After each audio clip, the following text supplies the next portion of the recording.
dulu deh ya. Kemarin walaupun sudah saya share deh CV ringkas saya sebentar. Saya cari.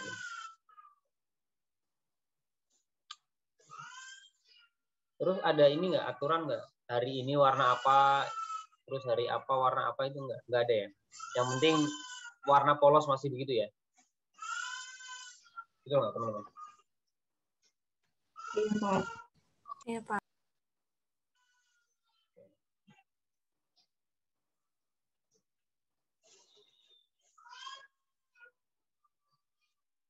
Sebentar ya.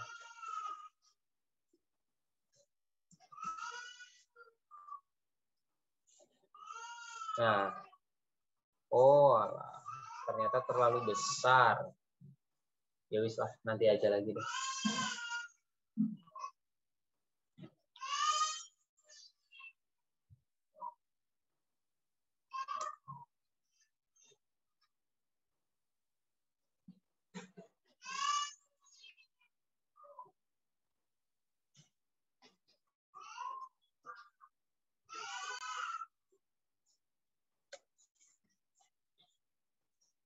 Tunggu sebentar ya. Ini karena kuliahnya pagi banget, 7:30, jadi agak buru-buru pas persiapannya. Sebentar. Kemarin mau minta pindah jadwal sebenarnya, cuman ya udahlah, daripada ribet.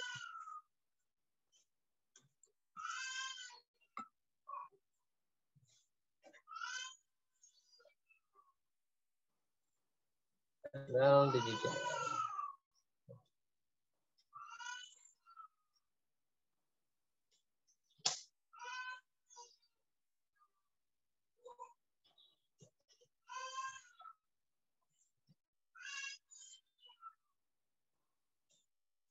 Oke, saya share screen untuk perkenalan.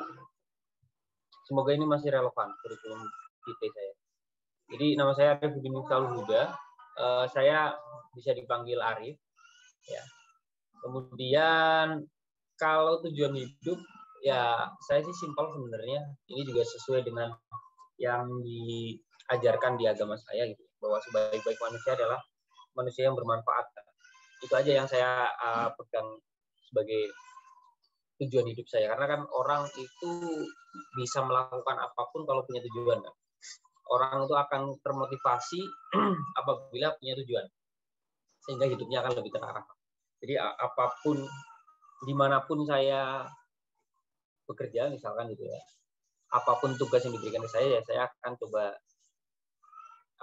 semaksimal mungkin agar pekerjaan saya itu bermanfaat untuk orang lain. Nah, kalau pengalaman bekerja, saya udah sebenarnya lulus 2010 ya. Lulus 2010. Kemudian saya mulai dapat SK CPNS itu 2011, langsung di DJPK. Ya. Kemudian alhamdulillah di 2019 kemarin saya diberikan amanat untuk promosi menjadi kepala seksi pelaporan keuangan ya, sampai sekarang. Nah, untuk pendidikan saya sama teman-teman D3 pajak. Kalau teman-teman akuntansi ya, sama-sama di STAN-nya. Cuman kalau saya D3 pajak. Walaupun mungkin kalau ada yang bertanya-tanya kok nggak DJP gitu ya. Ya, itu juga salah satu pertanyaan terbesar di hidup saya waktu penempatan di 2010. Saya masih ingat banget, zaman dulu kan belum ada WA ya. 2010 itu nggak ada WA, nggak ada chat group seperti sekarang lah. Medsos pun waktu itu masih Facebook ya. Ya, yang paling itu Facebook lah. Jadi model komunikasinya itu Jarkom ya. Jadi kayak SMS berantai gitu. Kalau di kelas ada ketua kelas, nanti nge-share ke 5 orang, nanti 5 orang itu akan turun dan seterusnya. Itu namanya Jarkom zaman dulu. Mungkin teman-teman udah nggak familiar dengan Jarkom ya, karena sekarang udah sangat mudah untuk komunikasi. Nah, saya ingat banget Jarkom yang diberikan itu berbunyi seperti ini. Kelas 3B, saya itu 3B dulu. Saya masih ingat banget 3B. Seluruhnya penempatan DJP kecuali gitu ya. Jadi dibunyikan di Jarkomnya itu kecuali. Ada 3 di kelas saya.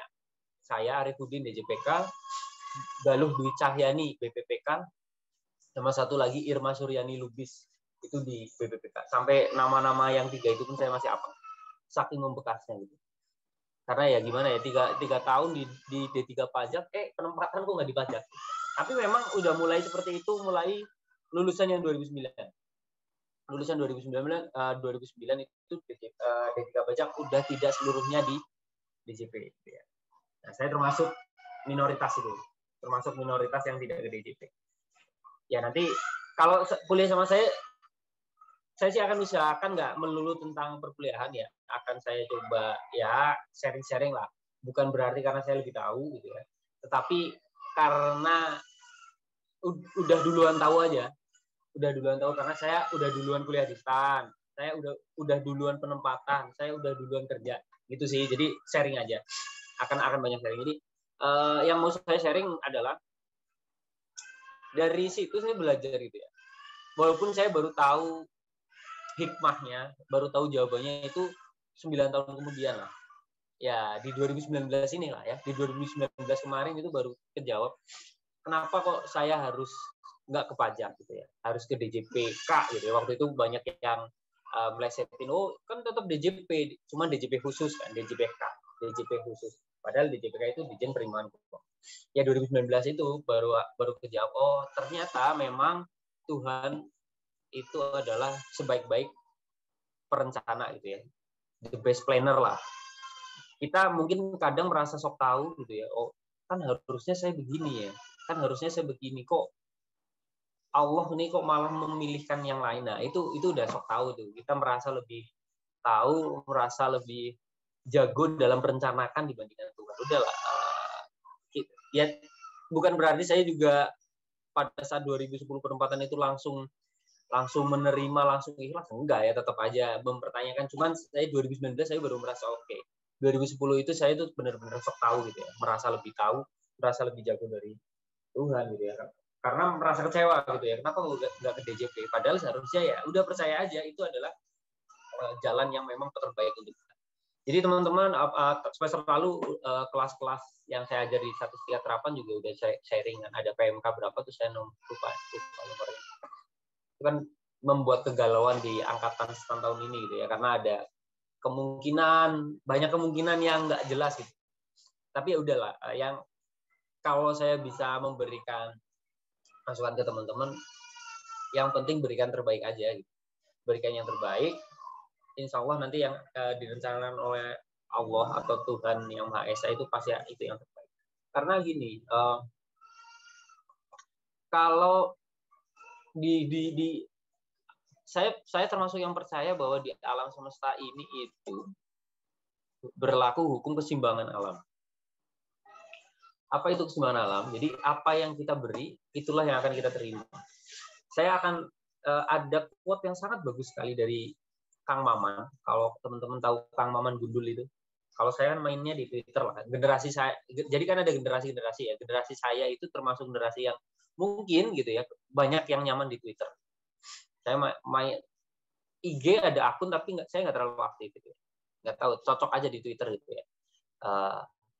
Humornya itu masuk ke saya gitu ya. Humornya Twitter tuh masuk ke saya gitu. Walaupun banyak yang bilang humornya Twitter itu receh.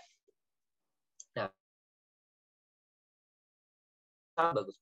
Pada saat kita bekerja, effort yang kita keluarkan itu senilai 10 juta, walaupun gaji kita 5 juta, nanti alam akan memberikan keseimbangan. Karena yang sudah kita beri itu 10 juta, yang akan kita terima adalah pasti 10 juta. 5 jutanya gaji, 5 jutanya lagi apa? Bisa jadi kebahagiaan keluarga. Keluarganya berkah, anak-anaknya sehat, anak-anaknya pintar, anak-anaknya soleh. Nah, sebaliknya pada saat yang kita beri itu, kita kerja tapi kerjanya seadanya gitu ya. Cuma senilai 5 juta. Padahal kita terima gaji 10 juta. Alam akan memberikan keseimbangan dengan cara apa? Yang memberikan sakit, sehingga kita harus keluar duit untuk ke dokter dan sebagainya, sehingga apa? Ya ketemu pas 5 juta. Dan saya percaya itu. Jadi apapun itu balik ya ke tujuan itu saya ya. Biar kita bisa, ya namanya manusia kan, walaupun seharusnya kalau ini benar-benar ilmu ikhlasnya udah tinggi, itu kan kita nggak akan mengharap penerimaan kembali ya. Beri aja. Cuman kalau ya ini saya masih belajar juga gitu. Kalau kita pengen menerima maksimal ya kita harus berikan yang maksimal juga. Dengan cara apa? Kita berkontribusi dan memberikan manfaat yang sebesar-besarnya. Ya. Nah, ini baru perkenalan aja udah 14 jam. Ya. Nah, terus saya lanjutin sekolah, nggak beasiswa ya, sekolah malam ini di Rawamangun. Kemudian S2-nya baru saya ambil beasiswa karena mahal gitu ya. Saya cari beasiswa, saya ambil di UI, ambil magister akuntansi. Pengalaman mengajar kalau di STAN itu ini berarti kelas saya keempat.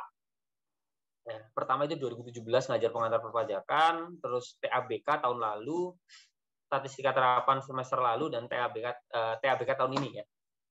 Dan saya juga sekarang lagi ditunjuk sebagai dosbing untuk SIA beberapa, tapi nggak ada kayaknya dari kelas 613 sama 614 di grup bimbingan saya. Nah,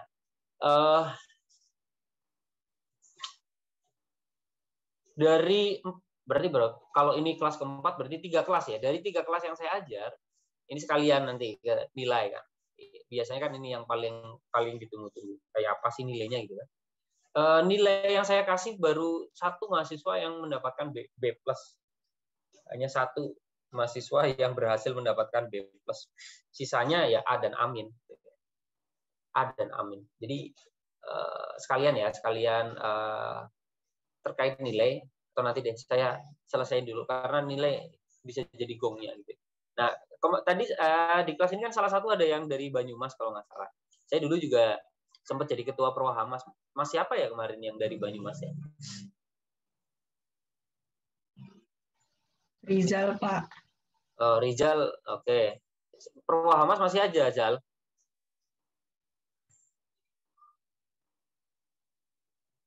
Zal?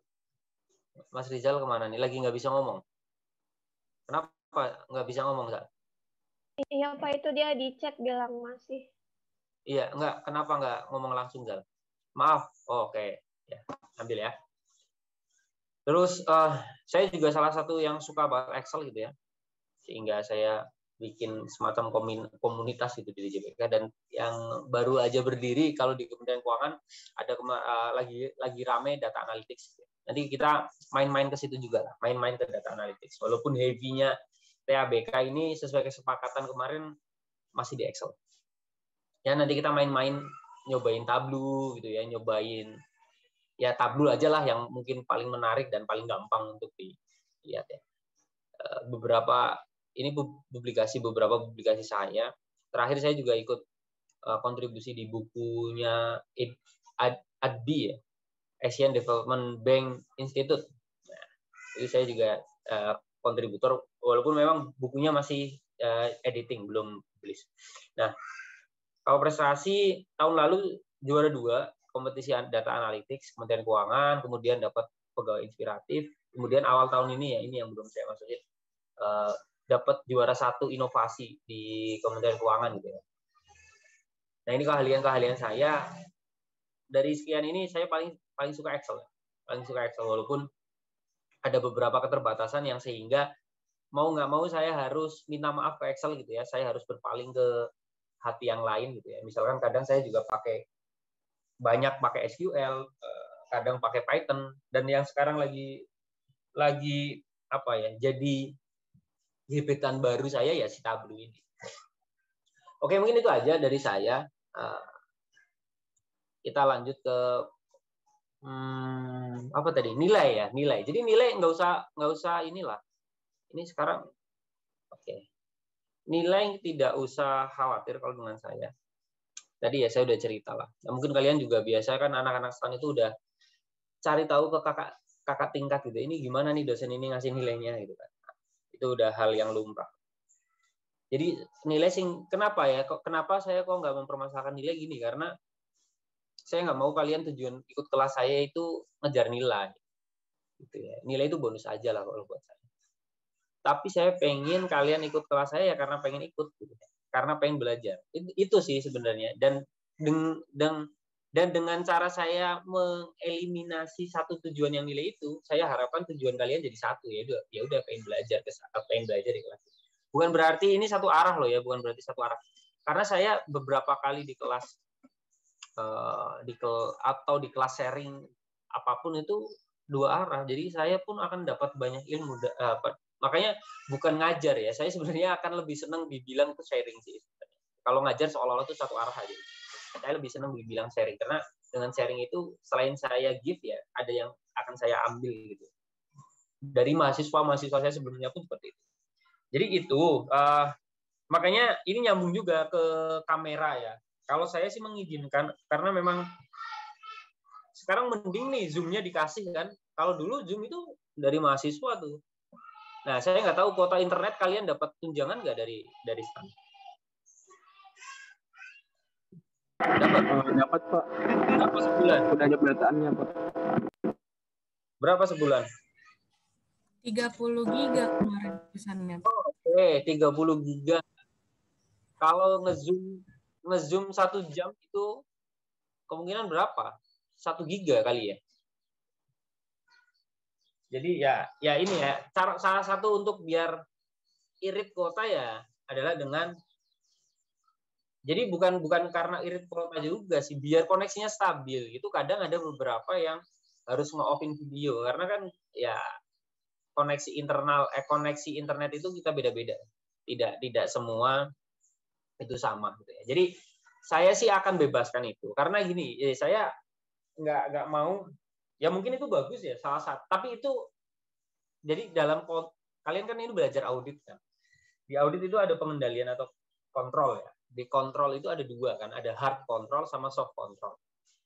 Kalau yang model-model seperti ini harus on kamera dan sebagainya itu hard control gitu kan. Pengendalian yang saklek lah ya. Dan secara penelitian itu sebenarnya yang lebih efektif yang soft control malah. Makanya caranya soft control itu bukannya orang itu harus diawasi, harus pakai CCTV, itu bukan. Tapi kita ciptakan sistem yang secara tidak langsung orang itu jadi terkontrol. Salah satunya nanti pakai pengendalian sistem ya kalau di audit. Jadi sistemnya nanti yang di pertemuan pertama ini, walaupun saya akui pertemuan pertama biasa lah ya, masih normatif, masih bicara teori, mungkin teman-teman nggak akan terlalu tertarik. Nanti mulai pertemuan 2-3 kita akan banyak hands-on atau praktik. Nah, di pertemuan pertama ini nanti salah satunya itu pengendalian sistem itu untuk soft control. Caranya apa? Misalkan ya kalian daftar Facebook, nggak tahu ya kalian tuh masih relevan nggak sih ngomongin Facebook, atau kalian sekarang apa sih? TikTok ya, TikTok. Misalkan TikTok. Itu kan akan ditanya tuh email ya. Terus emailnya ini beneran email aktif atau enggak, atau jangan-jangan email bodong gitu kan. Maka biasanya akan ada kode yang dikirim ke email. Nah, itu kan sebenarnya pengendalian yang saya bilang pengendalian sistem, atau lebih ke mendekati soft control. Sama dengan kuliah ini saya juga nggak akan mau kontrol itu ya. Kalian terpaksa harus nge-onin kamera padahal sebenarnya kalian pengen tidur. Saya nggak akan memaksa itu gitu. Saya nggak mau. Jadi itu balik. Saya mau benar-benar kalian ikut kelas saya ya karena kalian pengen ikut, bukan karena saya paksa gitu. Makanya kalau kalian mau nge-off-in video monggo. Toh tadi saya udah tanya boleh asalkan dosennya mengizinkan. Saya mengizinkan. Cuman kalau saya request minimal pada saat ngomong video on lah, pada saat ngomong. Dan saya mungkin beberapa kesempatan akan secara acak nunjuk gitu ya, secara acak nunjuk. Jadi ya saya nggak akan soft banget lah, karena memang ada, saya ini juga di bawah lembaga gitu ya. Saya ada di bawah lembaga yang harus memastikan mahasiswa itu memang benar-benar ikut kelas. Saya akan always on gitu ya, kayak Tri. Tapi pada saat ngomong on videonya, dan beberapa saat kesempatan bisa jadi akan saya tunjuk secara acak. Buat memastikan gitu ya. Misalkan ketiduran gitu ya, atau tidur ya udahlah, minimal di momen saya tunjuk itu jadi melek gitu ya. Jadi melek dan menyalakan video. Tapi setelah itu tidur lagi ya nggak apa-apa, kan balik lagi. Saya mencari titik tengah aja. Saya sebenarnya prinsipnya tahun lalu saya nggak pernah nunjuk kayak gitu. Intinya yang ada yang mau diskusi ayo gitu. Ada mau diskusi ayo. Itu ya. Masalah kontrak nilai clear lah ya. Masalah perkuliahan juga insya Allah clear. Ada lagi mungkin yang perlu ditanyakan? Jadi monggo, kalau mulai dari sekarang mau ada yang nge-off-in video nggak apa-apa juga.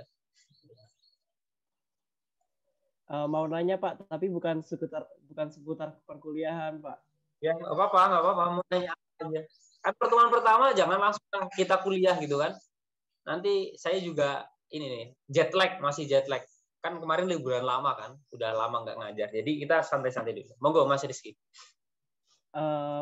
Bapak tadi bilang Bapak suka aplikasi Excel ya Pak ya. Apakah Bapak juga familiar dengan VBA-nya Pak, makronya? Oke. Ini Mas Rizky kayaknya suka ngoprek Excel juga ya Mas?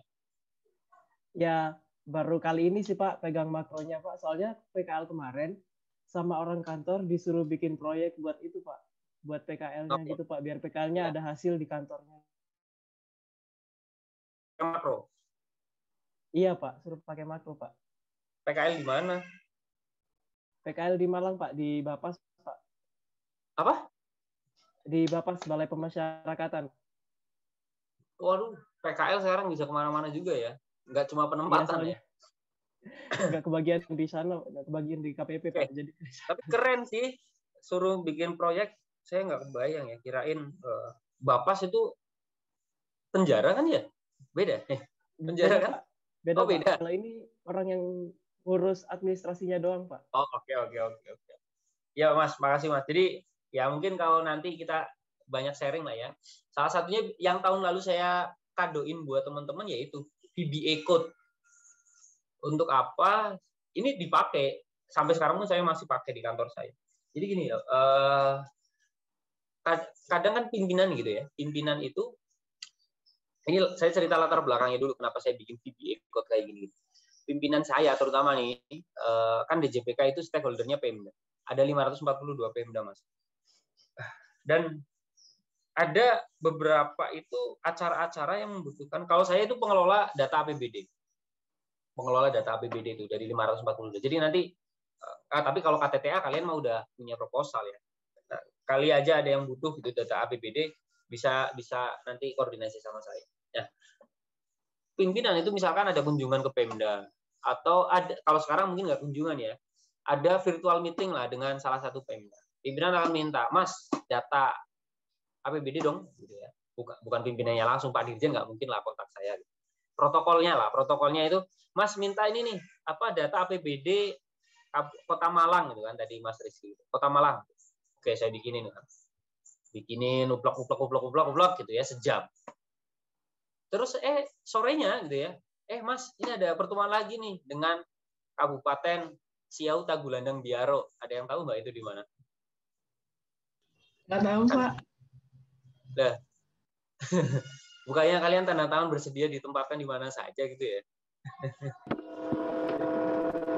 Siau Tagulandang. Oke, ya sekalian karena saya stakeholdernya Pemda jadi apa?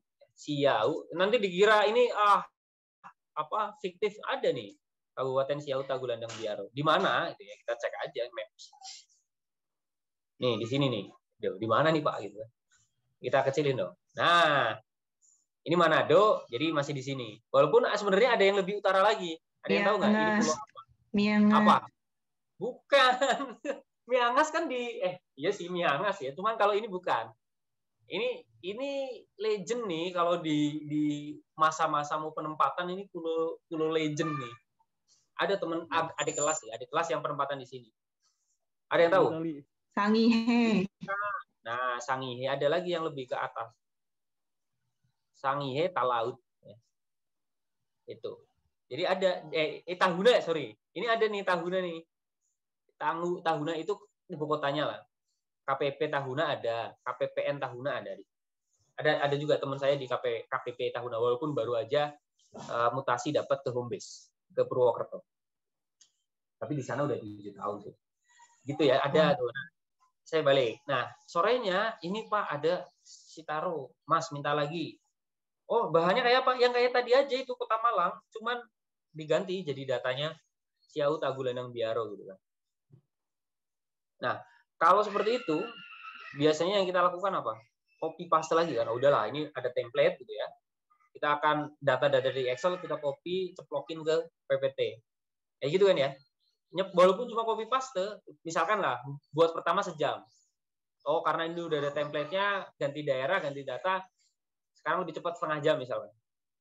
Tapi ada risiko di situ. Beberapa kali itu biasanya gini, datanya sudah saya ubah, judul slide-nya masih Kota Malang.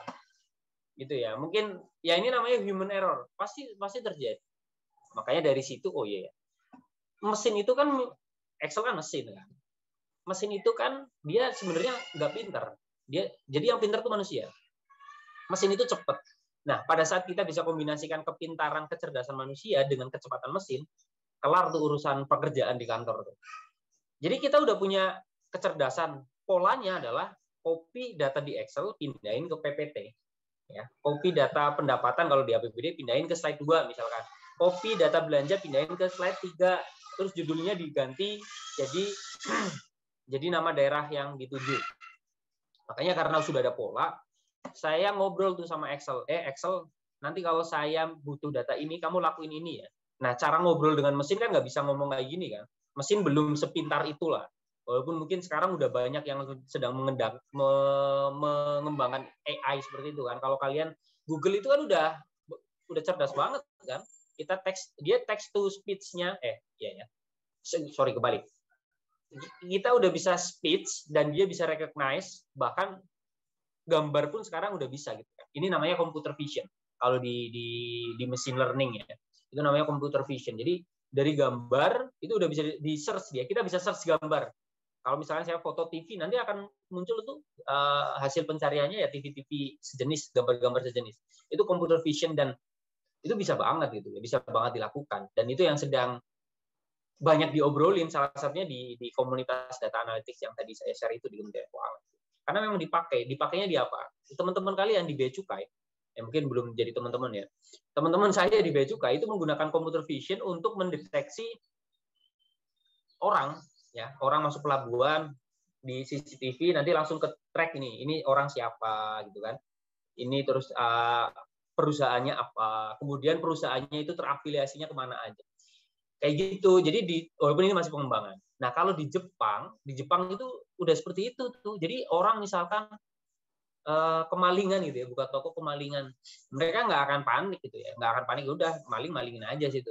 Nanti akan lapor ke polisi akan cek CCTV, nah itu udah akan langsung ke detect muka ini gitu ya, muka ini tuh siapa, itu langsung ke detect.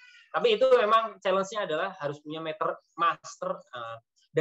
database master yang handal gitu ya. Salah satunya ya data kependudukan, yang itu mungkin masih PR besar banget lah di Indonesia. Balik ke VBA, jadi kemana-mana. Nah, VBA itu saya buat. Intinya gitu, Mas. Saya mentranslasikan apa maunya saya ke bahasa yang dimengerti Excel. Apa bahasa yang dimengerti Excel? VBA kan? Mas Rizky tahu tuh. VBA. Intinya saya akan mentranslasikan yang tadi saya maunya ini, pindahin ke slide ini, terus diganti judulnya, jadi bahasa yang dimengerti Excel. Pada saat itu udah ditanam, ya, yang tadi copy paste setengah jam, sekarang saya cuma klik satu tombol, di bawah 10 detik udah jadi tuh PPT. Itu Mas Rizky, itu yang saya lakukan, dan nanti kalau misalkan kalian berminat, akan saya kadokan di akhir sesi perkuliahan ini gitu. Sebagai kenang-kenangan. Kenang-kenangannya nggak yang lain-lain, tapi kenang-kenangannya malah justru Excel. Itu Mas Rizky. Jadi itu sih kepake banget sampai sekarang, dipakai di kantor saya. Jadi misalkan Pak Dirjen gitu ya, butuh bahan daerah ini, siap. Berapa? Ya biasalah setengah jam gitu kan. Setengah jam ya baru siap. Padahal kita 10 detik udah kelar tuh. Tapi ya jangan bilang berapa lama, 10 detik nih. Nanti kita semakin diajar tuh. Kalau kita sharing beberapa metode personal branding. Takutnya kalau ini diajar sekarang semua, kita nggak masuk ke kuliah nih nanti. Tapi nggak apa-apa ya, sedikit tentang personal branding. Personal branding itu jangan diartikan caper, jangan diartikan cari muka, show off gitu ya. Walaupun saya sering ngeledekin ke staff-staff saya mau show off gitu ya. Saya mau show off nih gitu, jam segini mau tampil di sini gitu. Tapi staff-staff saya udah paham, memang tipikal saya itu seperti itu. Tapi sebenarnya bukan show off. Itu cuma buat ledek-ledekan aja. Saya lebih ke personal branding. Apa itu personal branding? Ini balik ke tujuan hidup saya lagi sebenarnya. Jadi memang ya apa yang kita lakukan semua itu kan harus menuju ke tujuan yang sudah kita setting. Tujuannya apa? Bisa berkontribusi. Maka biar kita bisa berkontribusi, kita harus membuktikan bahwa diri kita itu bisa berkontribusi. Kalau kita tidak bisa membuktikan kalau diri kita itu bisa, mana ada orang yang mau memakai kita. Itu. Jadi biar kita bisa berkontribusi, caranya adalah step awalnya kita harus branding personal kita bahwa kita itu bisa. Ya, itu namanya personal branding. Jadi saya pengen ngajak teman-teman untuk shifting gitu, dari paradigma, dari mindset yang sangat sudah membudaya di Indonesia bahwa mahasiswa yang suka nanya itu cari muka nih, cari perhatian dosen. Coba di shifting. Ini Mbak Marcella tiba-tiba pakai kacamata nih kan, saya jadi ketawa. Nggak apa-apa gitu, karena kan saya di mana tuh? Kalau saya lihatnya di Twitter, di Twitter itu ada yang bahkan pakai filter alien kan. Mungkin kalian juga udah ada ya. Nah, itu kan lucu banget gitu kan. Bisa gitu. Cuman nggak tahu tuh filternya kayaknya bukan bawaan Zoom gitu ya. Dia harus bikin sendiri. Padahal saya juga pengen nyoba gitu di rapat-rapat resmi tiba-tiba jadi alien. Kan kayaknya lucu. Nah, personal branding ya. Jadi mahasiswa yang sering nanya, janganlah dicap cari muka. Bisa jadi itu memang mereka itu sedang membranding dirinya biar bisa berkontribusi, ya, biar bisa berkontribusi. Karena kalau udah gini, misalkan cara berkontribusinya mahasiswa di kelas itu apa sih? Ya dengan diskusi kan, bukan dengan yang udahlah gitu ya. Nilainya udah A ini, udahlah saya nggak apa-apa. Ya salah satunya itu gitu ya, berkontribusinya dengan diskusi. Jadi janganlah dicap atau misalkan nanti kalian udah di gitu ya, lagi rapat kok ini kok ada yang aktif banget gitu ya, ada yang vokal banget gitu, ngomong terus. Ya bisa jadi memang kalau saya sih akan berpikir positif, oh ya ini dia lagi mencoba berkontribusi gitu. Lagi mencoba berkontribusi dengan cara ngomong. Pada saat dia ngomong dan ternyata memang betul pimpinan tahu, oh emang ini orang bisa, dia akan dikasih kepercayaan yang lebih untuk lebih lagi berkontribusi gitu ya. Itu udah saya rasakan gitu ya sampai sekarang. Makanya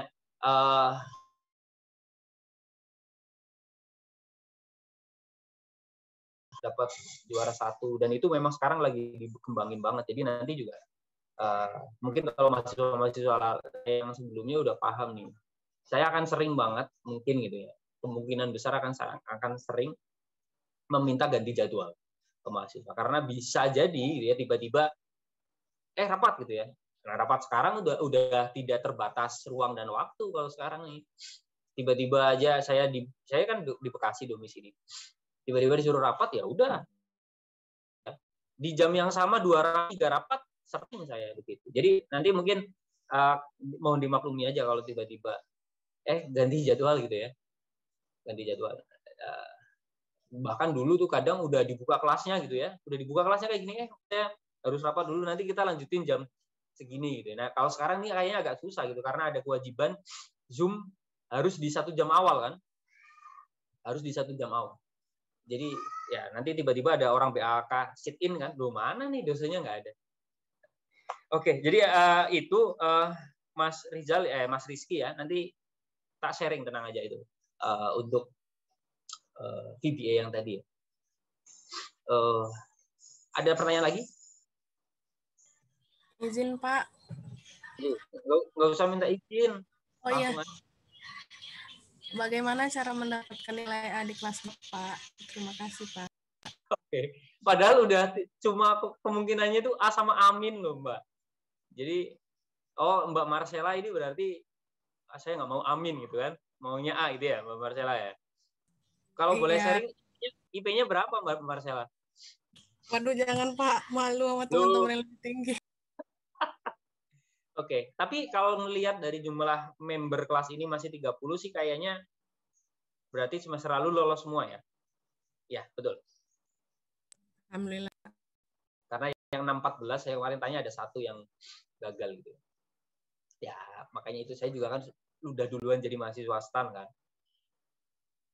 Mahasiswa STAN itu ketemu dilema paling besar pada saat liburan. Liburan setelah UAS. Dilemanya itu apa?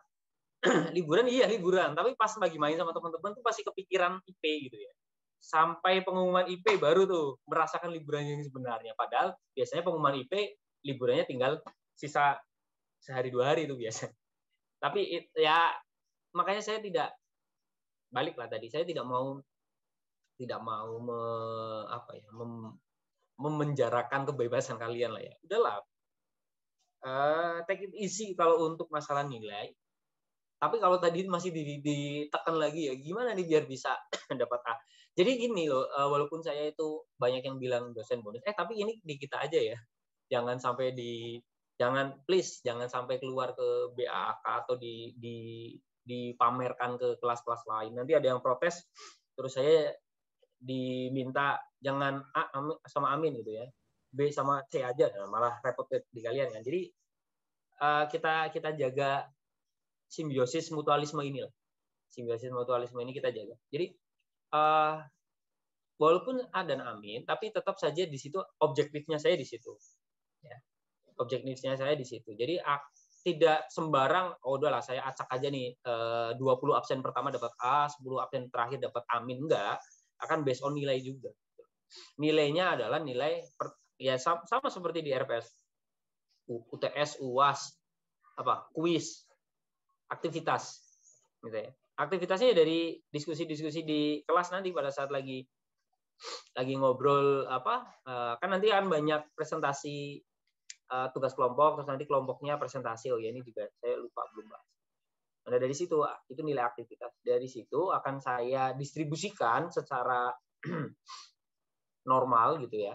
Di range nilai 80 sampai 100. 80 Amin kan ya? Gitu Mbak. Ya, jadi kalau bukan berarti nanti udahlah saya tinggal terima nasib aja nih dapat A atau Amin, enggak gitu ya. Kalau misalkan teman-teman berusaha lebih dan nilainya memang mendukung, ya pasti akan dapat A gitu. Yang Amin ya yang di range-nya masih di bawah 85, tapi tahun lalu aja sekelas paling 7 gitu ya, sepertiga yang dapat Amin. Gitu ya, Mbak Marcella. Ada lagi? Makasih banyak, Pak. Gih. Sama-sama. Ada lagi?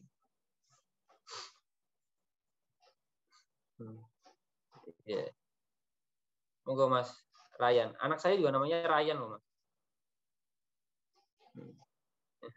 Monggo.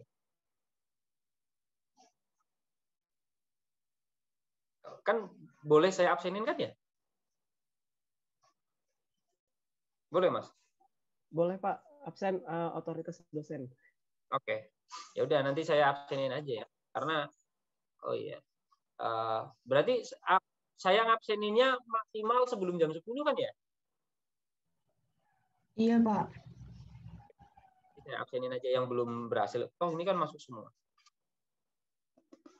Oke, ada lagi? Ini virtual background-nya juga lucu-lucu nih. Mas Ananda ini lagi digigit meong kan? Pak, izin bertanya, Pak.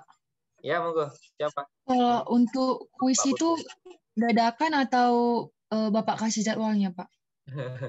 Soalnya saya termasuk, kalau menurut saya termasuk orang yang nggak pakai Excel gitu, Pak. Belum terlalu sering main Excel. Pak, sebenarnya kalau TABK ini saya agak takut gitu, Pak. Soalnya saya masih agak gaptek gitu Excel, Pak. Oke. Saya bikin survei. Tapi kalau kuis pasti saya kabarin, Mbak. Nggak pernah saya bikin surprise, tenang aja. Saya mau survei dulu. Yang di sini masih sangat gaptek dengan Excel atau masih punya jarak dengan Excel, siapa aja coba? Bisa angkat tangan atau apapun itu. Maksudnya yang gaptek itu tuh gini ya, bukan yang saya nggak bisa VBA. Ya kalau itu lookup deh gitu. Bisa mengoperasikan biasa VLOOKUP gitu ya. Lebih dari sekedar cuma sum gitu. 1, 2, 3, 4, 5, 6. 6 ya. 7, 8. 9. 10. Oke lah ya, sepertiga lah ya. Oke.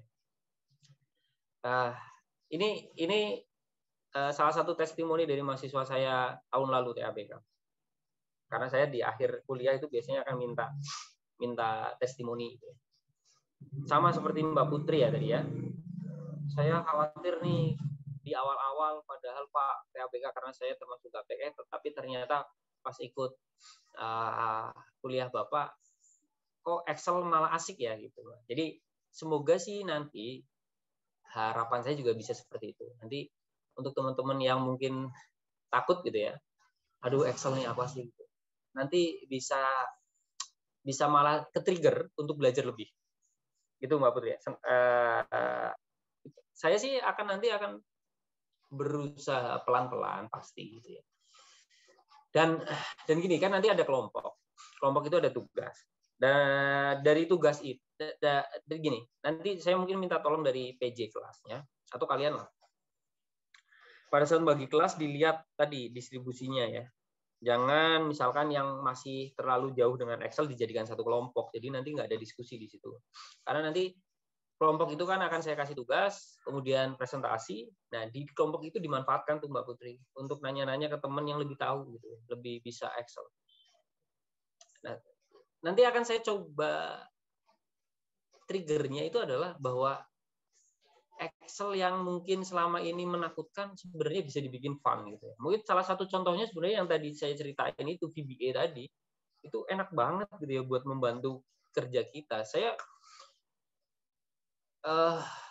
Saya itu bunyikan gini di salah satu sesi sharing waktu itu tentang VBA ini.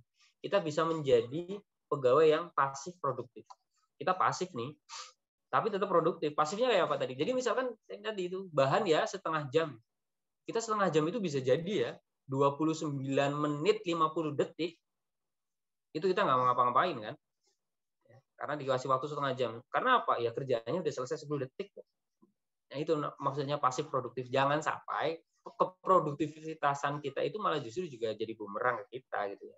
Kalau memang udah ditarget setengah jam, ya udah manfaatkan setengah jam itu, jangan 10 detik kita langsung setor nih. Ya udah habis itu dihabisin lah kita. Oh ya udah bikin lagi ini yang lain yang ini. Itu saya udah rasakan juga. Nah, tadi untuk bisa ke level itu harus personal branding. Ya, jangan kita belum punya branding, udah kita ngelur-ngelur waktu, apa maksudnya udah kita jual mahal gitu ya. Dalam tanda kutip jual mahal. Kalau masih di tataran personal branding, masih membangun branding, ya kita harus tunjukin kalau kita bisa kerja cepat. Yang orang biasanya kerja sejam, kita bisa lakuin 15 menit, tunjukin dulu gitu ya. Sampai di titik, oh emang ini bisa, kita udah dapat branding, baru tuh kita bisa manage. Oke, kalau targetnya sejam, saya akan kerjakan 50 menit deh. Masih ada sisa 10 menit lah ya untuk oh ya lebih cepat dari standar. Gitu ya Mbak Putri, tenang aja Mbak.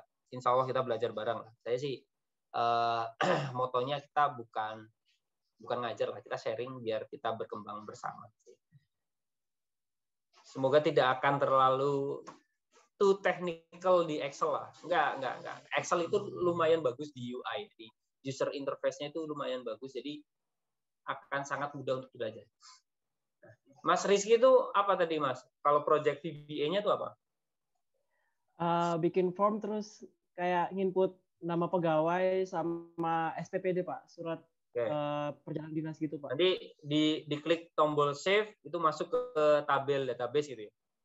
Iya Pak, bukan database sih, tapi cuma tabel per bulan gitu Pak. Orang ini kemana, biayanya berapa gitu doang Pak. Oke, keren. Oke, ada lagi pertanyaan? Pak, izin bertanya. Nggak usah minta izin, langsung aja. Iya Pak. Kalau untuk matkul TABK sendiri, kalau pengaplikasian Excel-nya itu ada batasan Excel-nya harus tahun berapa gitu nggak Pak? Kayak 2016 atau berapa gitu? Betul. Excel saya 2019 nih sekarang kan. Yang tidak terlalu jauh dengan 2019 itu 2016. Ya. 2013 ya ada beberapa yang nggak ada, misalkan Power Query itu nggak ada, tapi bisa di-install add-ins gitu ya. Minimal 2013 deh gitu. Kalau 2010 udah deh, itu udah harus masuk museum aja tuh Excel-nya gitu ya. Mungkin ada beberapa apa sih bedanya? Beda lah. Nanti kalau kita coba ulik itu bedanya jauh. Atau masih ada yang punya Excel 2003? Nah, ini Mbak Marcella 2003 masih angkat tangan. Oh yang tadi ya, belum lower hand. Ya. Atau di chat deh, ada nggak yang punya, yang sekarang di laptopnya masih terinstall Office di bawah 2013? Coba di chat aja. Semoga nggak ada. Minimal 2013 Mas Ryan. Jadi yang di bawah 2013 monggo di chat. Aduh Mbak Cantika nih 2010. Bisa di-upgrade nggak Mbak Cantika kira-kira? Mbak Eli juga. Banyak ya. Bisa ya. Nanti coba dulu deh. Coba dulu di-upgrade gitu ya. Kalau udah mau upgrade Mas kalian aja gitu. 2016 deh. Tapi harus dilihat juga sih apakah spek laptopnya itu kompatibel gitu ya. Kompatibel. Tapi semua bisa semua punya laptop kan ya. Ini yang enaknya TABK sekarang. Kalau dulu zaman dulu mungkin kan harus ke lab gitu ya. Di lab itu ada yang satu komputer untuk berapa orang gitu. Ya mahasiswa stan dulu sama sekarang kan emang udah beda jauh. Nah, karena apa? Karena nanti itu akan ngaruh di pas ujian tuh. Pas kalian ujian kalau masih pakai 2010 akan banyak fitur-fitur yang aduh kok di sini nggak ada gitu. Misalkan kayak gitu sih. Dan performa kecepatannya juga beda.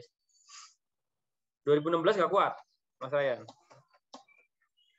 Nah, itu Mas Ryan lagi ngasih share ya. Jadi kalau RAM 2 GB itu masih bisa mending di 2013. Oke, apa-apa 2013 masih bisa diakalin lah.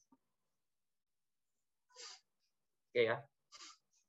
Kebanyakan RAM-nya ini 2 GB ya. Saya juga ini megang RAM 16 juga karena dikasih kantor sih sebenarnya. Kalau beli sendiri ya mampunya yang baru yang 8 GB lah. Oke, ada lagi pertanyaan monggo?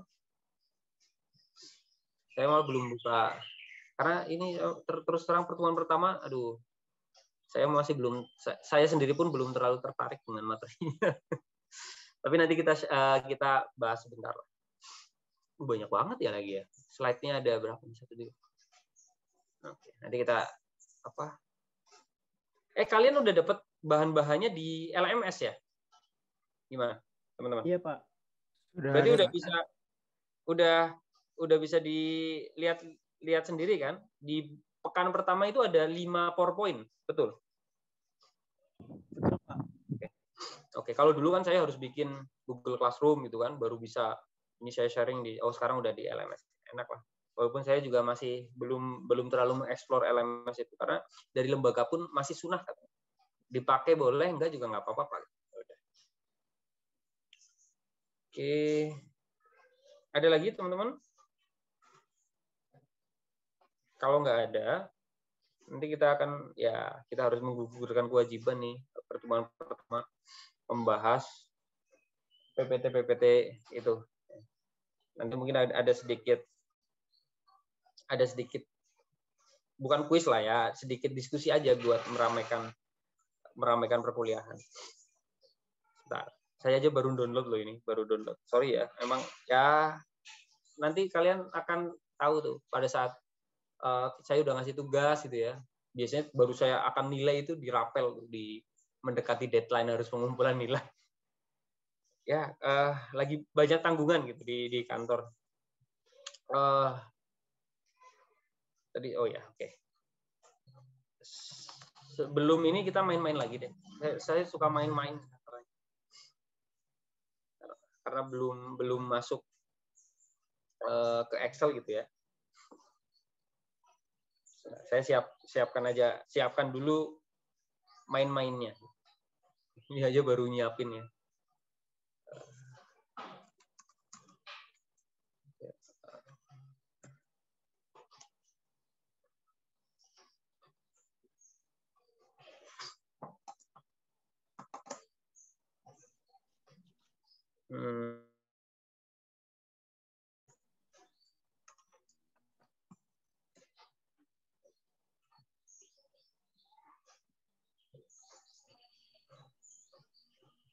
Oke, saya akan share link di chat Zoom ya.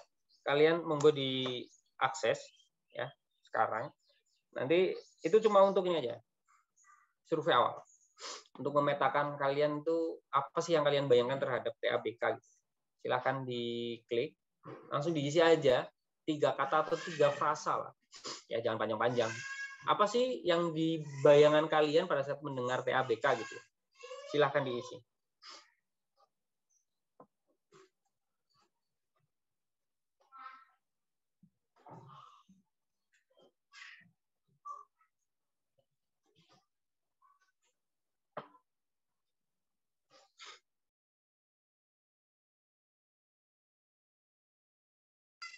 Bisa diakses kan? Nah, ini udah ada nih. Ya, silakan yang lain. baru satu.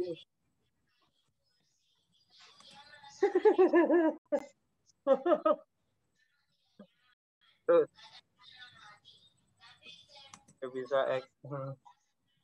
nggak bisa Excel itu temennya nggak bisa Inggris itu ya. Ya Allah. Kalian nggak tahu sih apakah itu juga beredar luas di medsos Nggak kalian bisa bahasa ya? Inggris. Nggak bisa. Nah itu kalau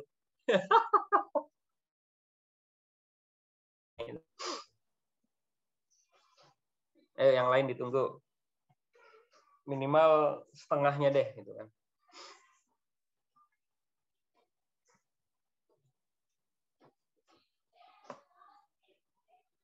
Bismillah mudah. Kemarin apa itu? Kemarin dapat apa sih?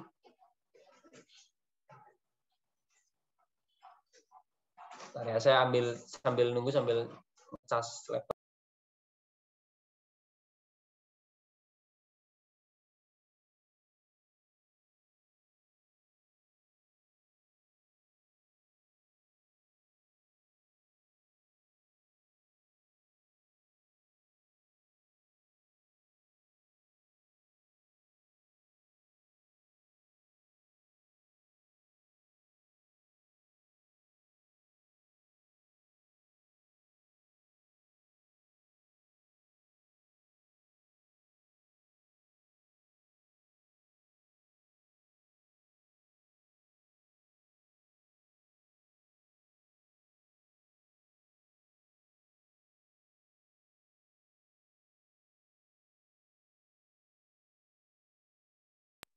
Oke, makasih. Ini jadi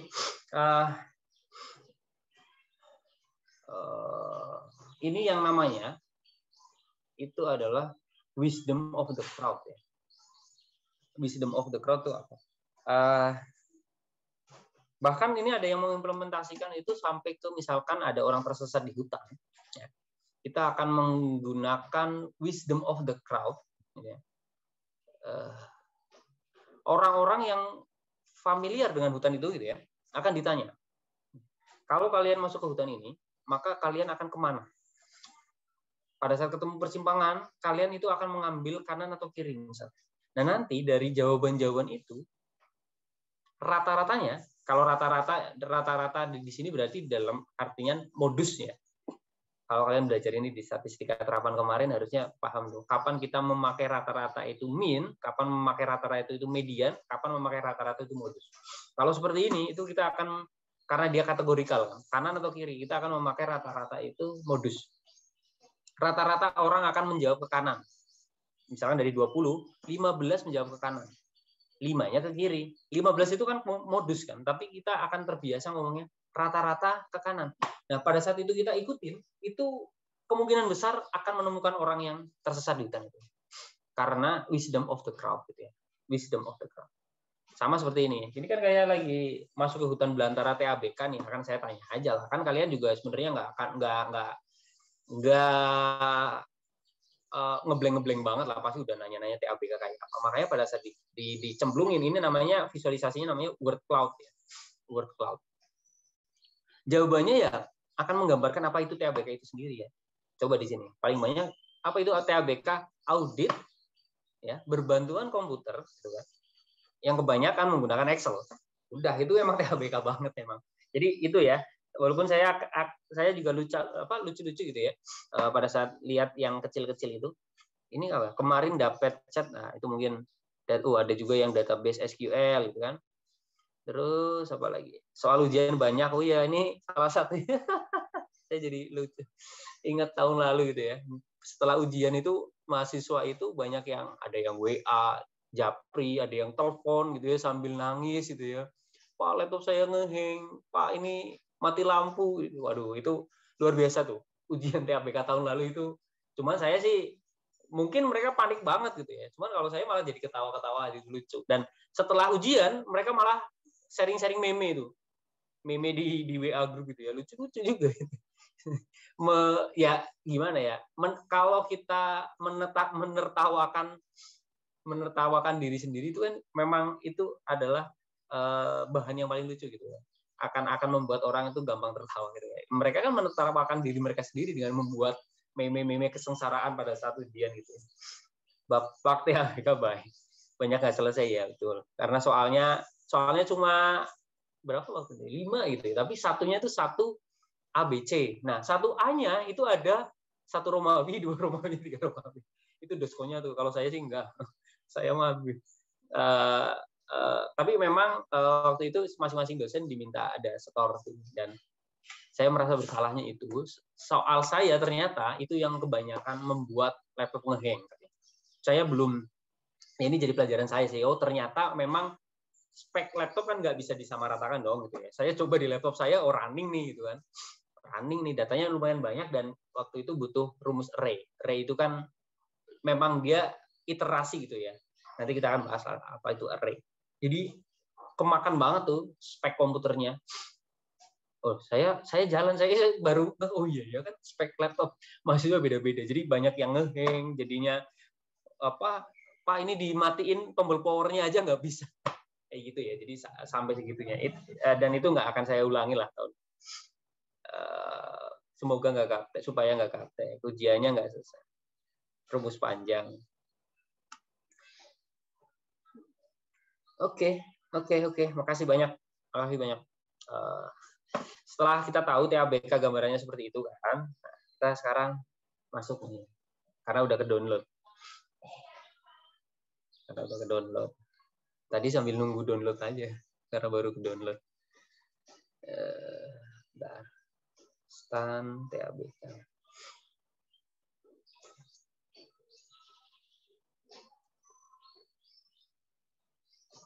Oke. Apaan nih?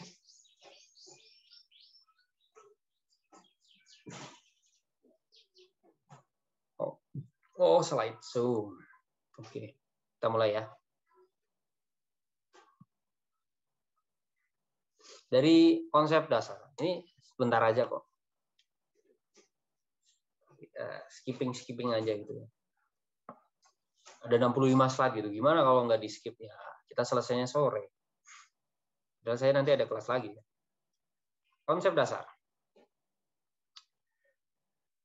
Nah, jadi ini kita harus tetap bahas inilah. Nanti kalau ada yang dari BAK sit in kan, oh ya ini nggak ngobrol-ngobrol doang gitu kan. Masa pas BAK sit in cuma ngobrol-ngobrol aja kan. Ngobrol-ngobrolnya udah sejam. Nah, audit dikenal dalam berbagai profesi. Kenapa? Ya karena memang hampir kayak gini ya, kayak saya ya. Saya itu praktisi data. Tapi ada auditnya juga gitu ya. Karena saya harus ngaudit apakah data yang dikirim Pemda itu benar atau enggak gitu. Itu kan audit juga sebenarnya kan. Karena mengecek kan. Ya, di akuntan, hukum gitu ya. Dia nyambung kemana-mana jadinya. Nah, ini legal audit ya apa ya? Pemeriksaannya dari segi hukumnya gitu. Yang dilakukan oleh konsultan hukum. Ya pengacara-pengacara itu kan sebenarnya juga kerjanya ya audit kan. Mereka membandingkan antara bukti dengan fakta gitu ya. Bukti dengan fakta. Bukti dengan tulisan yang atau ucapan yang disampaikan oleh terdakwa, saksi dan sebagainya. Itu kan audit kan. Audit kan gitu membandingkan. Intinya kan membandingkan aja kan. Nanti kita juga akan banyak kerja kayak gitu tuh di TABK, membandingkan gitu ya. Apa yang diklaim oleh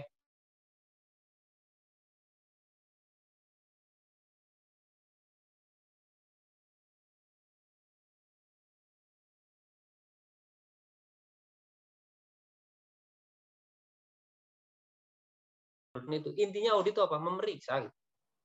Cara memeriksa itu apa ya? Dengan membandingkan. Kita nggak akan bisa memeriksa sesuatu ini benar atau salah kalau nggak ada pembandingnya kan gitu.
ada yang aplikasi Aplicom gitu kan, kalian udah pernah dapat kan.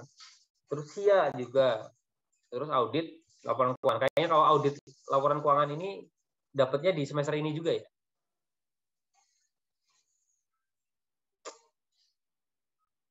Ya, nah ini perbandingannya. Kalau bayangkan dulu zaman belum ada komputer gitu ya, atau komputer belum seperti sekarang, audit ya ngecekinnya apa? Ngecekin buku jurnal. Jurnal kan dulu dicatat di buku kan, kayak kalian lah tuh.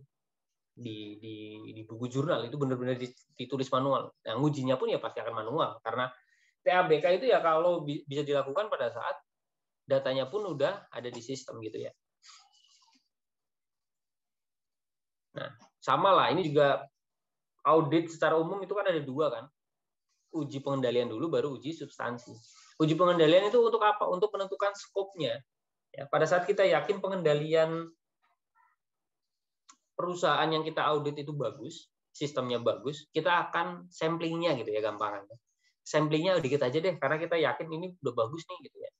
Sistemnya udah nggak mungkin ada celah untuk penyalahgunaan gitu. Ya udah kita sampel dikit aja untuk memastikan kembali bahwa memang udah bagus. Tapi kalau kita lihat perusahaannya jelek nih, masih banyak yang manual, pasti kita akan menjadi tidak yakin dan sampelnya yang akan kita ambil akan semakin besar.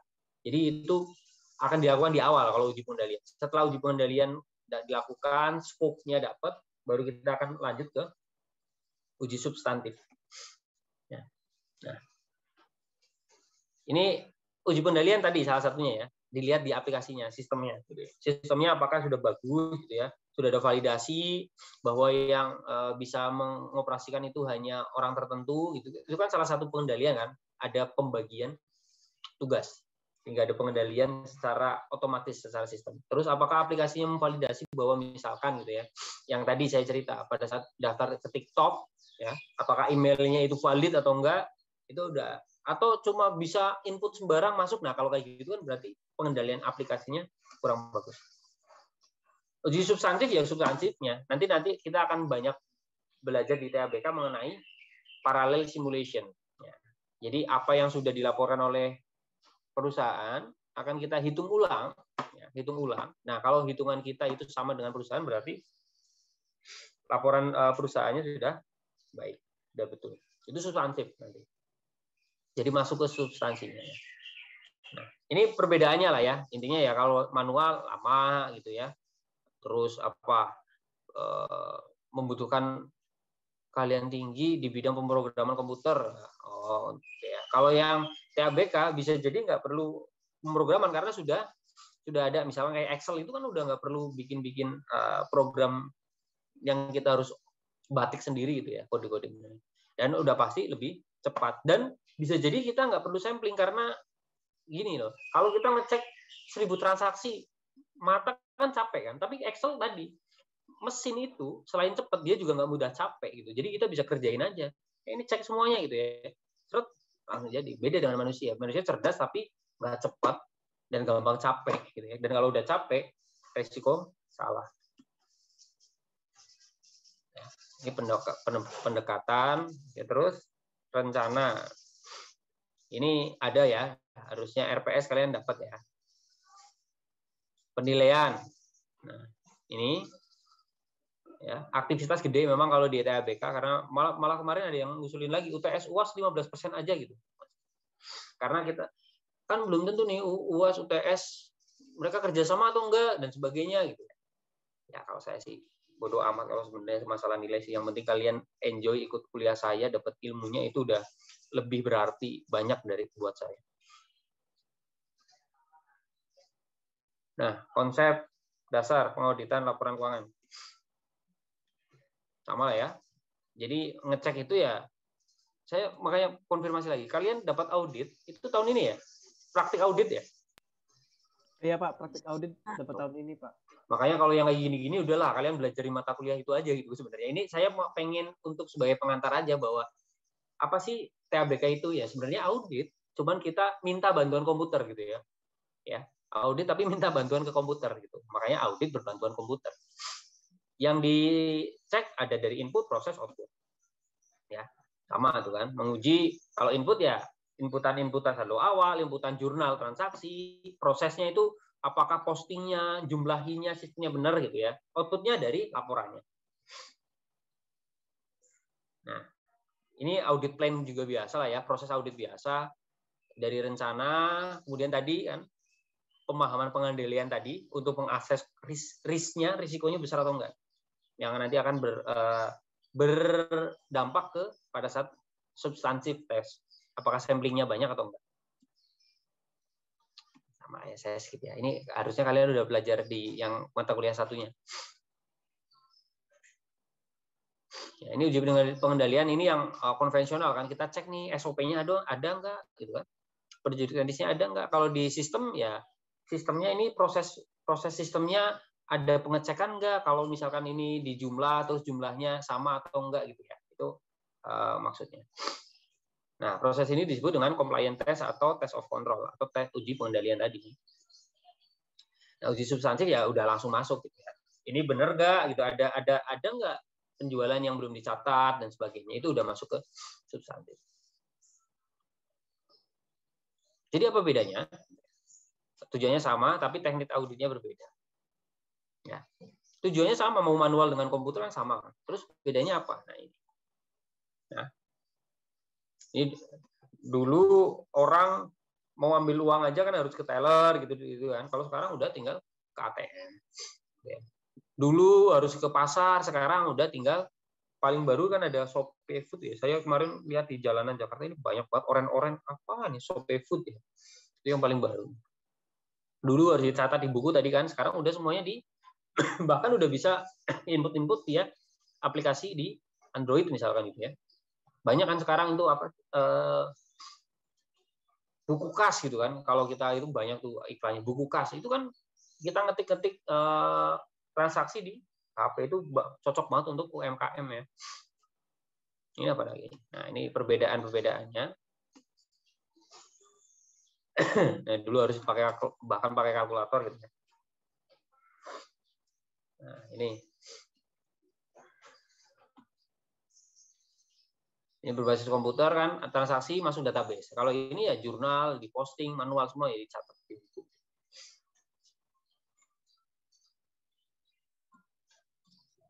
Nah, uji kehandalannya tadi juga yang diuji apa? Bukan lagi SOP itu gitu ya. Ini nanti siapa yang mencatat, terus habis ini siapa yang memverifikasi, tapi lebih ke di komputernya gitu ya, di sistemnya. Nah, ini audit, ini yang manual ya kan. Nanti kita ceknya kemana ya, ke general ledger, ke buku-buku itu gitu ya, ke sub ledger. Tapi kalau komputer, ini masih manual ya. Kalau komputer ya kita ngeceknya by sistem. Hubungan antara SIA, jenis-jenis TABK. Tenang aja, nanti juga di ujian nggak ada nih soal seperti ini. Ujiannya itu seluruhnya ujian praktek. Ya. Makanya saya skip aja. Oke ya. Ini nanti bisa kalian baca sendiri lah.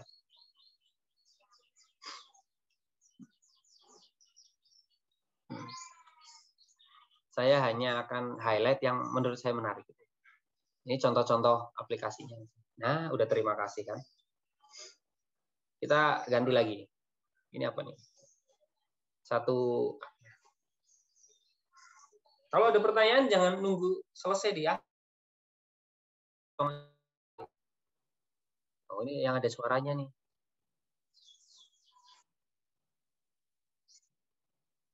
Nanti ini cuma versi yang ada suaranya aja ya. Nanti kalian bisa dengerin. Itu suaranya Pak Marma Hadi, dosen koordinator untuk TABK yang di D4. Pengendalian intern ini membedah lebih dari pengendalian intern. Apa yang biasa dipakai kerangkanya, framework berpikirnya itu apa, pakai Corso ya. Ini masih terkenal lah, pakai Corso. Jadi pengendalian internal itu harus ada pengendalian lingkungannya, gitu ya. Ada penilaian risiko, gitu ya. Terus ada kegiatan pengendaliannya, terus ada informasi dan komunikasi, dan ada monitoringnya. Ini juga harusnya udah dapat lah ya, Corso ini.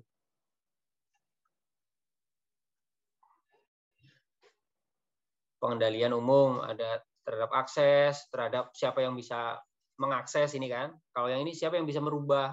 Itu kan kalau di aplikasi-aplikasi bisa dibatasi dengan username. Oh, username ini hanya bisa untuk melihat. Oh, username ini bisa untuk editor gitu kan. Bahkan di Google Sheet itu kalau kita nge-share di Drive itu kan juga bisa kita setting seperti itu kan. Itu juga salah satunya pengendalian. Biar apa? Biar file kita yang di-share itu nggak diubah-ubah sama orang, maka kita kasih aksesnya viewer aja. Nah, itu kan pengendalian. Ya. Pengendalian, pengoperasian, dan sebagainya. Ya. Nah, ini Bang menggunakan ACM. Diskusikan, ya ini kelompok kan belum ada ya. Kita langsung aja ya berarti. Siapa yang punya pendapat, monggo. Terkait pengendalian yang dilakukan oleh mesin ATM itu. Silakan. Ada yang mau share? Saya izin, sambil kalian mungkin mikir-mikir dulu, saya izin cuci tangan sebentar aja.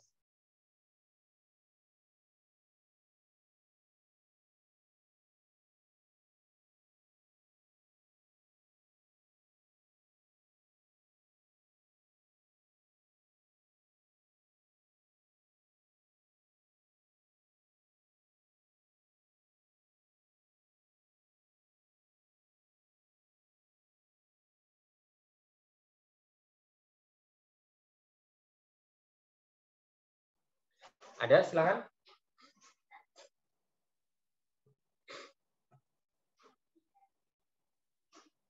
Nggak ada. Nanti nilai aktivitasnya kalian nggak ada loh. Nggak jadi A sama Amin nanti. Ya. Ayo makanya diskusi aja ya. Siapa yang mau mengutarakan pendapatnya? Saya Pak mau mencoba Pak. Ya, monggo Mas. Siapa nih? Rizky. Pengendalian, iya Pak. Pengendalian terhadap akses kepada program data itu kayak siapa yang bisa mengakses data nasabah gitu Pak. Jadi mesin ATM menggunakan kartu-kartu ATM itu Pak. Tapi mungkin gini lah, nggak usah terpaku ke yang ini ya, harus pengendalian akses terhadap program, perubahan, pengembangan sistem. Udah lah, yang secara umum aja nih Mas Rizky lihat, mesin ATM itu pengendaliannya itu seperti apa gitu?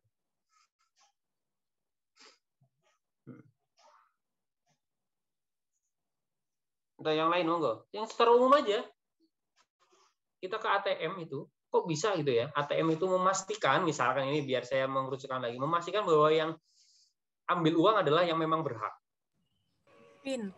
Nah, PIN ya. Ini siapa tadi? Mbak Marcel. PIN, betul. Ya, kan harus ada PIN tuh untuk memastikan. Oh, bisa jadi kan kartu itu dipungut gitu ya, jatuh terus dipungut, kalau nggak ada pengendalian nanti bisa siapa aja pakai itulah misalkan. Ya. Nah, terus apa lagi misalkan? Yang lain. CCTV transfer, Pak. Bentar, satu-satu. Siapa tadi yang pakai CCTV itu siapa? Saya Pak Hafsa Meli. Hafsah ya. Gimana? CCTV itu untuk mengendalikan apa? Jadi walaupun misalnya orangnya udah tahu ada kartunya ada, PIN-nya ada. Jadi kalau misalnya terjadi kasus penipuan atau gimana bisa dicek juga. Oke. Ya, betul. Itu juga salah satu pengendalian, betul. Mbak Hafsah, makasih. Terus tadi apa tuh? Kayak saya dengar transfer, Pak. Transfer? Iya, jadi kalau kita mau transfer itu kan selain dari kartunya dulu di belakang itu harus ada tanda tangan, kalau transfer itu harus pakai nomor rekening. Jadi lebih terkendali mau ngirim sama siapa gitu. Ya, betul. Karena kan nanti ada juga namanya siapa gitu kan, bisa kita untuk kontrol ya. Oke. Ada lagi? Ada lognya Pak di sistem Pak, sama klien dapat receipt setelah selesai transaksi. Oke, ini Mas Ananda nih orang IT nih kayaknya, bisa tahu ada log gitu ya. Iya Mas ya, suka dengan programming atau database itu. Ya, ngerti dikit-dikit lah Pak. Ya, betul, itu log itu juga salah satu yang penting ya. Mencatat, misalkan kalau kita punya sistem gitu ya, mencatat siapa yang loginnya jam berapa, kapan dia logout, terus siapa yang mengubah misalkan di sistem, siapa yang menjurnal, oh ini username ini, itu sangat penting pada saat nanti tracing ya, tracing ke belakang. Saya sering gitu tuh, ini siapa nih yang rubah data ini gitu ya misalkan. Akan saya cek lognya, oh ini gitu, nanti ketemu. Oke, makasih Mas Ananda. Ada lagi? Ada notifikasi lewat SMS, Pak. SMS gimana? Oh, kalau ini ya, ada yang ngambil gitu ya. Ya, Pak. Kok saya nggak ngerasa ngambil kok dapat SMS gitu ya. Oke.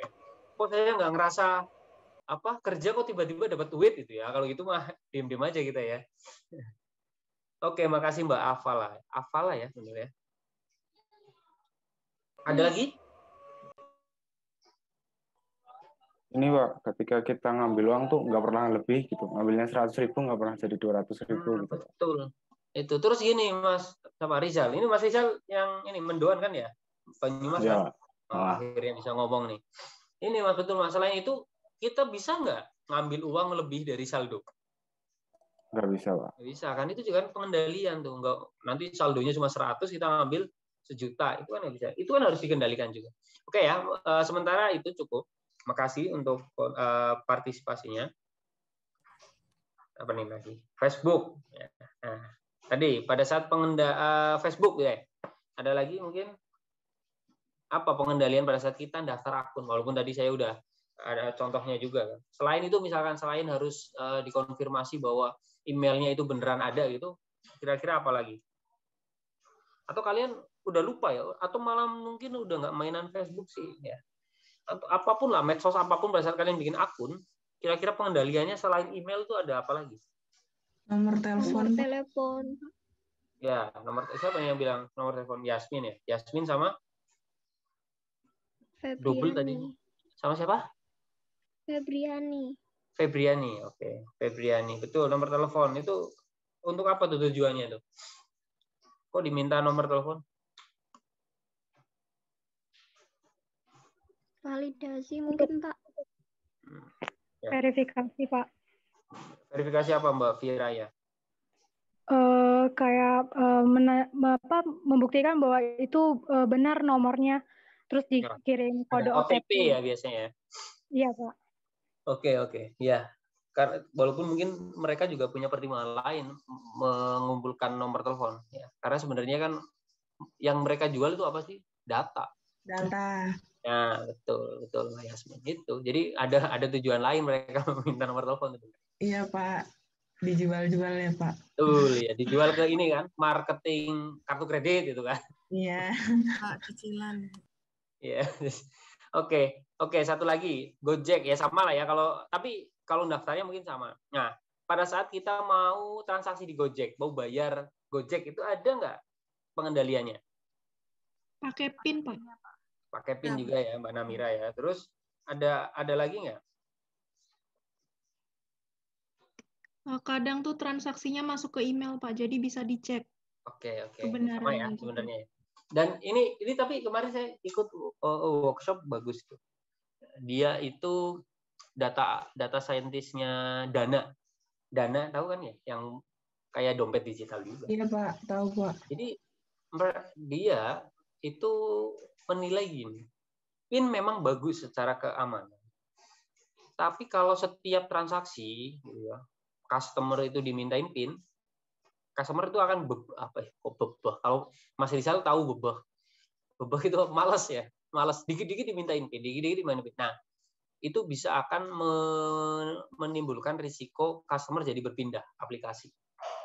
Kalau di startup kayak gitu kan, bagaimana cara retain customer biar tidak keluar, tidak pindah aplikasi itu kan salah satu yang paling utama tuh mereka. Jadi harus dicek tuh customer ini. Makanya mereka pakai machine learning. Jadi nanti mungkin banyak cerita. Machine learningnya gini, pada saat transaksinya itu memang rata-ratanya orang ini tuh setiap transaksi 100.000, ya wis lah, gitu. Nggak usah dimintain PIN. Tapi pada saat tiba-tiba jeglek gitu ya, kok tiba-tiba ini sekali transaksi 1 juta. Nanti sistem itu akan mendeteksi ada anomali. Nah, ini namanya kalau di machine learning adalah anomaly detection. Anomali. Iya, Pak. Nah, kalau ini nggak biasa, baru nih dimintain PIN. Jadi pada saat transaksi yang biasa, udahlah. Langsung bisa langsung eksekusi gitu ya. Sudah ada sampai pemikiran ke situ gitu ya. Karena untuk apa? Untuk customer satisfaction, kepuasan pelanggan. Tapi pada saat tiba-tiba jeglek, bisa jadi memang benar, memang saya silakan masukkan PIN gitu. Itu untuk menjaga itu. Pada saat transaksinya tidak biasa, baru dimintain PIN untuk meminimalisir jangan-jangan ini lagi dipakai oleh pihak lain. Iya Pak, kalau Dana gitu Pak. Gitu ya. Sekarang udah nggak selalu mintain PIN kan ya? Iya, tapi kalau yang gede banget kadang OTP juga Pak. Nah, itu kemarin namanya Mas Guru Nevada Daran ya. Itu nama itu. Guru Nevada Daran. Itu ceritanya kayak gitu tuh Mbak Yasmin. Iya, ini kita sekarang udah nggak setiap transaksi PIN, setiap transaksi PIN. Kalau memang transaksinya memang biasa segitu ya udah akan kita lepas. Gitu sih. Ada pertanyaan? Pak. Ya. Tapi kan Pak, saya juga baru-baru ini punya email dari SD kan Pak.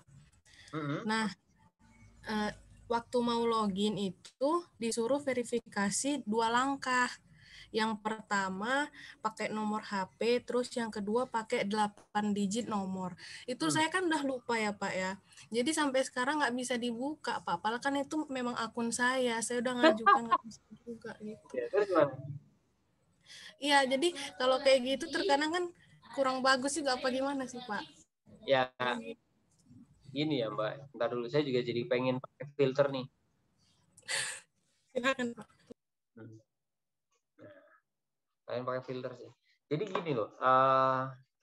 Ya memang Mbak, itu kan namanya mesin itu kita nggak bisa, ya karena mesin bodoh lagi tadi.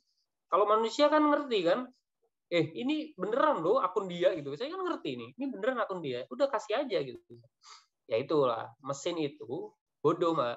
Dia hanya bisa memahami apa yang sudah ditanam ke logikanya dia gitu ya. Makanya dia bisa cepat karena apa ya? Karena dia cuma ngerjain kacamata kuda gitu lah ya istilahnya. Dia cuma ngerjain apa yang diperintahin. Dia nggak bisa lagi memikirkan pertimbangan-pertimbangan lain yang di luar algoritma yang sudah ditanam. Kalau algoritmanya sudah ditanam adalah pada saat misalkan gitu ya, pada saat ini email udah nggak aktif lama, atau gini, kemarin nih baru aja saya aktifkan email di perangkat yang berbeda. Gitu. Itu kan sekarang juga jadi apa? Jadi aktivitas yang mencurigakan kalau menurut Gmail tuh, iya kan? Misalkan saya udah biasa email itu saya akses di Jakarta Bekasi rumah saya. Tiba-tiba saya pulang kampung nih ke Purwokerto. Misalkan saya pakai laptop keluarga saya di Purwokerto, pasti akan dicurigai itu, akan dicurigai kan. Makanya harus pakai apa nih konfirmasinya SMSK ke nomor HP. Oh alhamdulillah karena ini email masih aktif gitu ya. HP yang terdaftar juga HP yang sekarang. Kalau kayak Mbak Marcella ini kan HP-nya juga HP zaman dulu kan.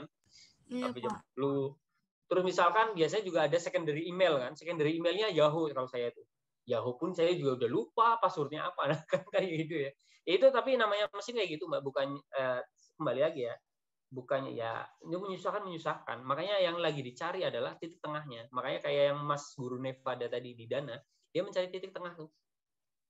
Security-nya terjaga, tetapi nggak ribet. Karena identik kalau yang kita kejar security itu adalah ribet pasti itu. Kalau mau aman ya harus ribet gitu ya. Kalau rumah kita mau aman ya harus ribet, harus pasang CCTV, harus digembok, harus pakai trali besi, harus dikasih apa itu misalkan anjing gitu ya misalkan sampai ke situnya. Kalau mau secure ribet.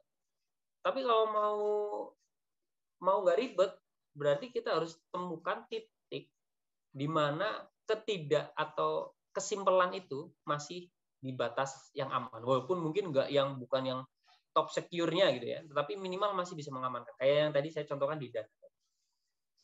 Gitu ya Mbak Marcel. Terima kasih Jadi Pak. dihilasin aja itu emailnya. Iya Pak, sedih. Itu email untuk mendaftar apa? Friendster. Kalian masih menemui zaman Friendster nggak? Enggak kayaknya kalau kalian. Enggak Pak. Enggak Pak, enggak. Kalau saya SMA itu masih Friendster. Oke. Ada lagi? Kita sampai jam berapa sih? 10 ya? Iya, Pak.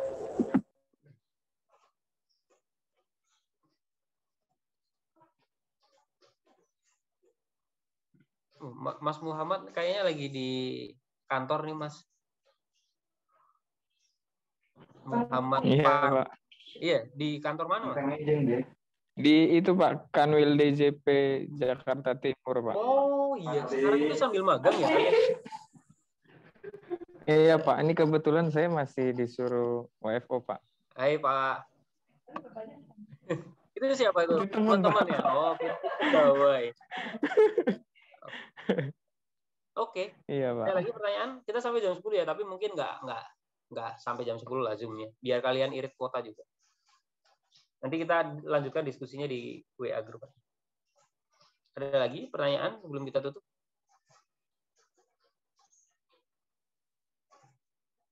Cukup? Oke. Cukup mungkin, Pak.